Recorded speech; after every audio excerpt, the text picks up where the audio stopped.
हिंदुस्तान ने जब उसको शिकस्त फाश हुई है और मोदी सरकार अपने जख्म चाट रही है शिकस्त के और गुस्से में है, हैजानी कैफियत में है और कभी कहते हैं कि गोली पड़ेगी, पानी बंद कर देंगे। मैं समझता हूं कि पानी एक एक कतरा पाकिस्तान के अवाम का हक है। हिंदुस्तान दिन रात हमें धमकियां देता है, जिस तरह इस जंग से पहले धमकियां दे रहा था उसका मजा उसने चख लिया। सूबों को साथ मिलाकर पानी जखीरा करेंगे, पानी के मसले पर भारतीय धमकियों का तोड़ निकालेंगे। सिंतास मुआहदे के तहत हर कतरे पर पाकिस्तान का हक है। कबायली माहिदीन की तजावीज़ पर संजीदगी से गौर कर रहे हैं। वज़ीर-ए-आज़म शहबाज शरीफ का पेशावर में अमन-ओ-अमान से मुतालिक मुनक़िदा जरगे से खिताब। NFC अवार्ड में खैबर पख्तूनख्वा के हिस्से पर कमेटी तश्कील देने का ऐलान। वज़ीर-ए-आज़म ने कहा कि NFC पर खैबर पख्तूनख्वा को उसका जायज़ हक मिलेगा। खैबर पख्तूनख्वा को दहशतगर्दी से निपटने के लिए 700 अरब रुपए मिले। दहशतगर्दी के खात्मे तक NFC का ये फंड जारी रहेगा। विफाक के तमाम वसाइल मुल्क भर के वसाइल हैं। वज़ीर-ए-आज़म शहबाज शरीफ ने मजीद कहा कि मोदी सरकार शिकस्त के जख्म चाट रही है। जंग में शिकस्त पर मोदी सरकार हैजानी कैफियत में है। जंग में भारत को जो सबक सिखाया उसे वो कभी नहीं भूलेगा। भारत ने मजीद कोई हरकत की तो सबक सिखाएंगे। मुल्क की तरक्की और खुशहाली के लिए हमें बड़े फैसले करने हैं। पाकिस्तान मुआशी मैदान में अजीम कौम बनकर उभरेगा।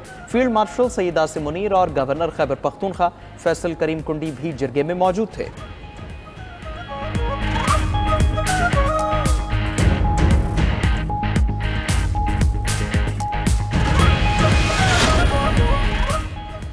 वफाकी हुकूमत खैबर पख्तूनख्वा के तमाम बकाया जात अदा करे। NFC में जमा अजला का हिस्सा सूबे को मुंतकिल किया जाए। वफाकी हुकूमत सूबे के पन बिजली के खालिस मुनाफे के बकाया जात भी अदा करे। वज़ीर आला KP अली अमीन गंडापुर का पेशावर में जरगे से खिताब। कहा कि NFC से मुतालिक जो वादा किया गया है उसे फौरी पूरा किया जाए। टोबैको सेस में सूबे का पूरा हिस्सा दिया जाए। जमा अजला के बेघर अफराद के मुआवज़ों को पैसे जारी किए जाएँ। अली अमीन गंडापुर ने मजीद कहा कि वफाकी हुकूमत साबिक फाटा और पाटा पर टैक्स लगाने से गुरेज करे। अगर इन इलाकों पर टैक्स लगाया गया तो इसे कबूल नहीं करेंगे। जमाजला में खतीर सरमायाकारी की ज़रूरत है। अफगानिस्तान से मुज़ाकिरात में KP को भी शामिल किया जाए।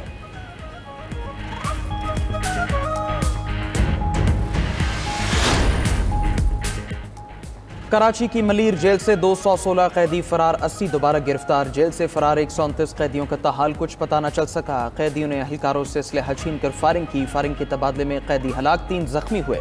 3 FC जवानों समेत 5 अहलकार भी जख्मी हुए। सिंध हुकूमत ने IG जेल खानाजात काजी नज़ीर को ओहदे से हटा दिया। DIG जेल खानाजात और सुपरिटेंडेंट जेल भी मुअत्तल। कैदियों के फरार की तहकीकात के लिए कमेटी कायम। मुअत्तल सुपरिटेंडेंट जेल अरशद शाह का कहना है ज़लज़ले के बाद कैदियों को बैरकों से बाहर बिठाया। कैदियों ने हंगामाराई करते हुए एहलकारों पर हमला किया। जेल का दरवाज़ा और लोहे की ग्रिल तोड़कर फरार हो गए। IG सिंध गुलाम नबी मेमन का मलीर जेल का दौरा, सूरत हाल का जायजा लिया। कहा कि मनसूबा प्री प्लान नहीं लगता, वाक़े की मुकम्मल तहकीकात की जाएंगी। उधर मोहम्मद असलम मलिक नए DIG जेल खानाजात सिंध तैनात, नोटिफिकेशन जारी।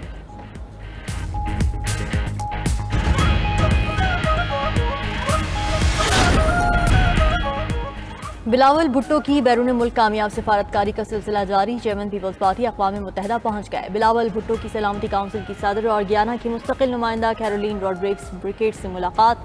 जनूबी एशिया में भारत की हालिया इश्तियाल अंगेजियों और जारहियत पर गुफ्तगू। इस मौके पर चेयरमैन पीपल्स पार्टी ने कहा कि भारत ने बिला तहकीक पाकिस्तान पर पहलगाम हमले के इल्जाम लगाए। इंडिया की एकतरफा फौजी इक़दाम और हमले काबिल मज़म्मत हैं। किसी दहशतगर्दी के वाक़े को एकतरफा गैर कानूनी इक़दाम का जवाज़ नहीं बनाया जा सकता। पाकिस्तानी वफ़द की अक़वाम मुत्तहिदा में तैनात अमरीकी मंदूब से मुलाकात। बिलावल भुट्टो ने कहा कि भारत का बिला तहकीक इल्ज़ाम तराशी के बाद पाकिस्तान पर हमला सवालिया निशान है। भारत पानी को बतौर हथियार इस्तेमाल करके करोड़ों लोगों को सज़ा देना चाहता है। बिलावल भुट्टो गुज़िश्ता रोज़ चीन, डेनमार्क, यूनान के नुमाइंदगान से मिले। जापान, जनूबी कोरिया, पैनामा, सोमालिया, अलजायर के नुमाइंदगान को भी ब्रीफिंग दी।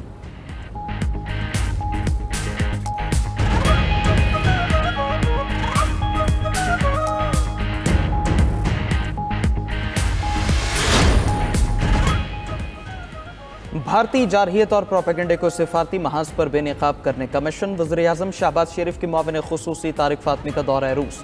मुआविन खुसूसी की रूसी वज़ीर ख़ारजा सरगेई लेवरव से मुलाकात। वज़ीर-ए-आज़म शहबाज शरीफ का रूसी सदर व्लादिमीर पुतिन को लिखा खत दिया। रूसी वज़ीर ख़ारजा से 2 तरफ़ा ताउन को वसी करने के आज़म का इजहार। मुलाकात में 2 तरफ़ा ताउन, तवानाई, तिजारत पर बातचीत हुई। तारिक फातमी ने बताया कि सिंतास महोदय की मुअत्तली से कशीदगी बढ़ेगी। रूसी वज़ीर ख़ारजा का पाकिस्तान के साथ दो तरफ़ा ताउन पर इजहार इत्मीनान। नई स्टील मिल्स के क़याम समेत दीगर अहम मनसूबों में दिलचस्पी का इजहार भी किया। रूसी वज़ीर ख़ारजा ने कहा कि रूस पाकिस्तान के साथ मुख्तलिफ शोबों में ताउन बढ़ाना चाहता है।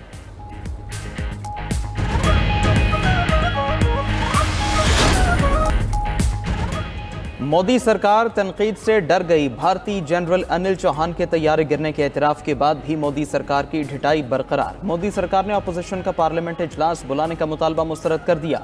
अपोजिशन लीडर राहुल गांधी नरेंद्र मोदी पर बरस पड़े। राहुल गांधी ने नरेंद्र मोदी को सरेंडर मोदी करार दे दिया। कहा कि ट्रंप ने इशारा किया और मोदी ने सीज फायर का हुक्म मान लिया। दूसरी तरफ भारतीय तज्जिया निगारों की जनरल अनिल चौहान पर शदीद तनकीद का सिलसिला जारी। पाकिस्तान से जंग में भारतीय फ़ज़ाइया के नुकसान पर तशवीश का इजहार। भारतीय तज्जिया निगारों का कहना है इंडियन फ़ौज ने प्रेस कॉन्फ्रेंस में तसल्ली बख्श जवाब नहीं दिए। भारतीय फ़ौज के तर्जुमानों का इधर उधर की बातें करना ही नुकसानात की तरफ इशारा था। हकीकत सबको मालूम थी तो मोदी सरकार ने पर्दा डालने की कोशिश क्यों की?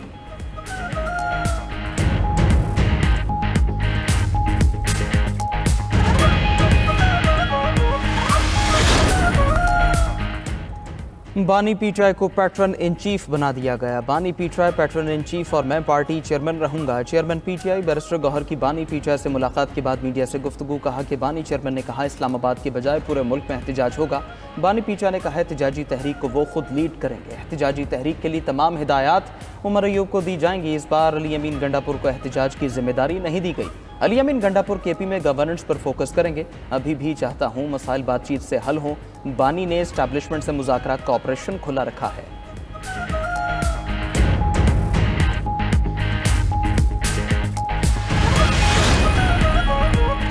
52 पीटीआई अरकान को नाअहल करार देने का मंसूबा बनाया जा रहा है। पीपल्स पार्टी ने भी सियालकोट ज़िमनी इलेक्शन में धांधली का इल्जाम लगाया। रहनुमा पीटीआई शिबली फराज की दीगर रहनुमाओं के साथ गुफ्तगू। कहा कि चीफ इलेक्शन कमिश्नर रिटायर्ड हो गए लेकिन वो अभी मौजूद हैं। इलेक्शन कमिश्नर खुद इस वक्त फरीक बने बैठे हैं। अपोजिशन लीडर उमर अयूब ने कहा कि अब्दुल लतीफ चित्राली के साथ जो जुल्म हुआ उसकी मजम्मत करते हैं। सियालकोट इलेक्शन जीतने के लिए तमाम मनफी हरबे इस्तेमाल किए गए। पीटीआई के लोगों को बाहर निकलकर खुद वोट कास्ट किए गए। शेख वक्कास अकरम बोले पार्लियामेंट हाउस में दाखिल होकर पार्लियामेंटेरियंस को गिरफ्तार करने पर कानून खामोश है। अरकान पर जुल्म हो रहा है लेकिन स्पीकर कोई एक्शन नहीं ले रहे। अलीमा खान बोली। बानी पीटीआई ने कहा संबड़ियाल में खुल के धांधली हुई। बानी चेयरमैन ने कहा वो जेल से एहतजाजी तहरीक को लीड करेंगे।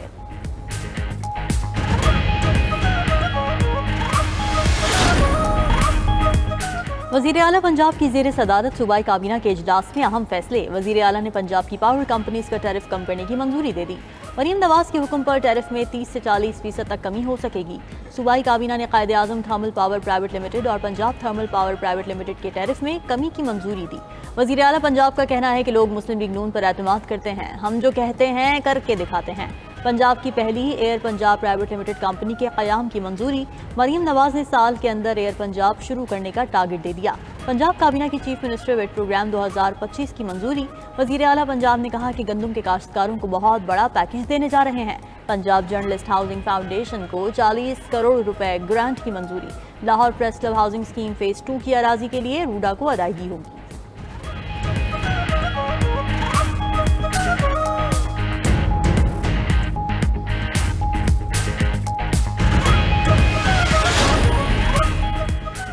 हुकूमत की वफाकी बजट 10 जून को पेश करने की तैयारियां। कौमी असम्बली और सेनेट के इजलास 10 जून को तलब कर ली गए। सदर ममलकत ने दोनों ऐवानों के इजलास बुलाने की मंजूरी दी।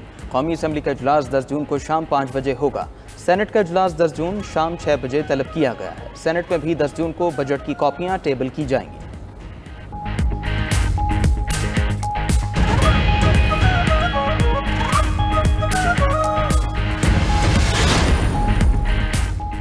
एशियाई तरक्याती बैंक ने पाकिस्तान के लिए $80 करोड़ का पैकेज मंजूर कर लिया। एलामिया के मुताबिक रिसोर्स मोबिलाइजेशन रिफॉर्म प्रोग्राम के तहत $80 करोड़ मिलेंगे। एडीबी बोर्ड में अक्सरियती हिमायत की बुनियाद पर पैकेज मंजूर हुआ। मुशीर वजारत खजाना खुर्रम शहजाद के मुताबिक $30 करोड़ का कर्ज होगा और $50 करोड़ की गारंटी होगी। पार्शियल क्रेडिट भी गारंटी पैकेज का हिस्सा है।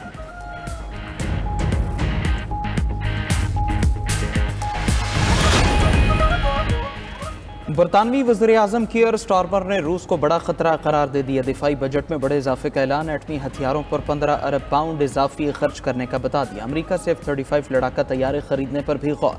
बरतानवी वज़ीर-ए-आज़म ने नेवी शिपयार्ड का दौरा करके एटमी आपदोजों की तैयारी का जायजा लिया।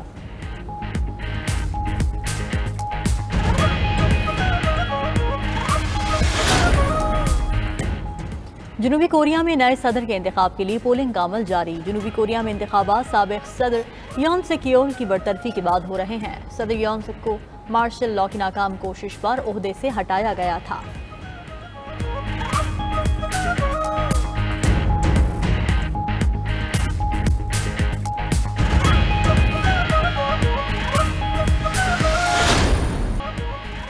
और चीन के शहर चैंगजू में रिवायती चीनी मौसीकी का मशहूर कुन कॉन्सर्ट। रिवायती चीनी साजों से निकलने वाले सुरों ने सयाहों के दिल मोह लिए। कॉन्सर्ट का मकसद ग्रैंड कैनाल सकाफती वर्से को शानदार तरीके से उजागर करना है।